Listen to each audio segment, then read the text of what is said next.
the number of people age 65, and these are statistics that are maybe 3-4 years old, you know.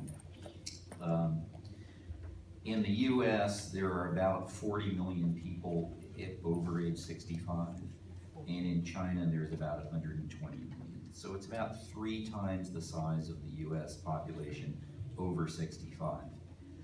On the other hand, the life expectancy in the US average is about 75.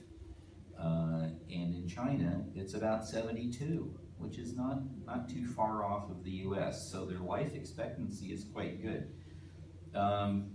Where there is a bigger gap is in per capita income. Per capita income in the US is about $42,000, and in China it's about $4,200. So our per capita income is about 10 times in the US what it is in China. There's some interesting other cultural phenomena though, and of course, as everybody knows, the whole Chinese economy has been booming. So even though the average per capita income is low compared to the US, there are a lot of millionaires and a lot of wealthy people in China due to this tech boom and, you know, the industrialization of China. And there's another issue that affects it, and that is the one-child policy. The one-child policy started in 1978, and it was only about 2 years ago that they started to allow couples to have a second child if the mother and father were only children.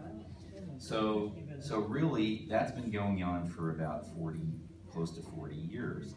And what it creates is what they call the 4-2-1 problem. The one person is the child who has 2 parents and 4 grandparents. So it's like an inverted pyramid of care.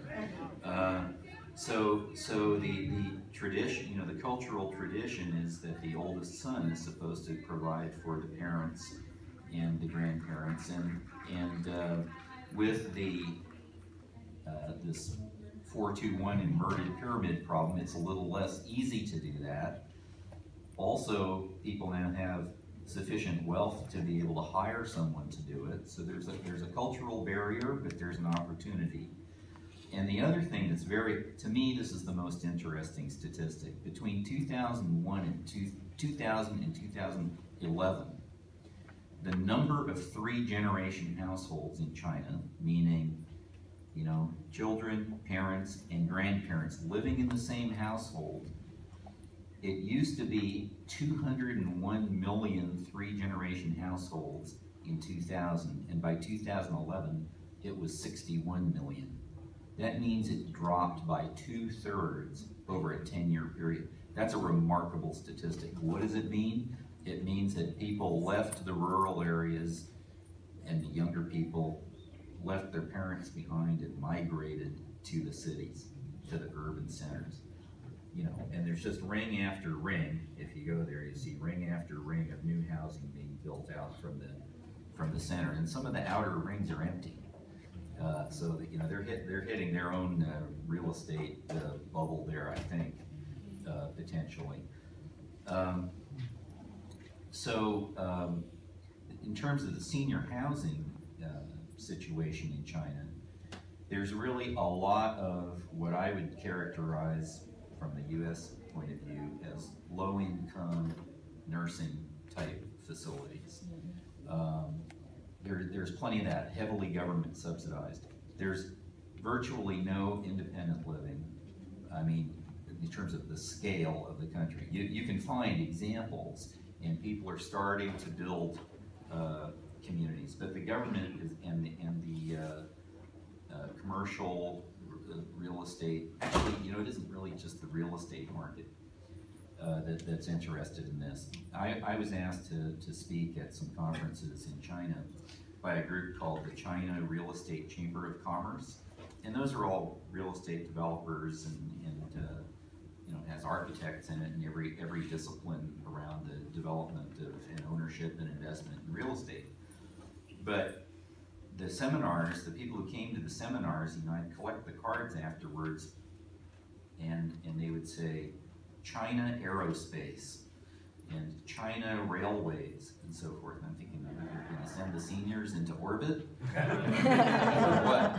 And then, you know, the common denominator of all of these people is they had political influence, they had access to capital, and they had land. And so everybody who has those three things is interested in developing senior housing in China. Very dangerous situation because they don't know anything about developing senior housing, which is really very much a niche kind of a marketplace. And you know, it has all the services and so forth. And so those who pursued it seriously have looked to the U.S. and to the U.S. companies that have been around for years doing this to try to gain knowledge about operations. And Joe Anderson, who would have been here today, is with one of the companies that has done that. They have a couple of joint ventures going on with Chinese companies that are interested in getting the American know-how about operations and working together to try to develop some new communities. And you know, how do you staff them? And training of staff is a huge issue. So, you know, I've been involved with a lot of people coming to the U.S. and looking at the communities here, and I have to say that those in the 5 years that I've been involved with it, the people on the American side are looking at it and they're wanting things to happen fast, and they're not happening as fast as they would like. And some of it is a cultural difference and the way of doing business there versus the way of doing business here. And some of it is just the fact that it's a brand new product. People aren't exactly falling over themselves to accept this product. You know, there are the cultural differences.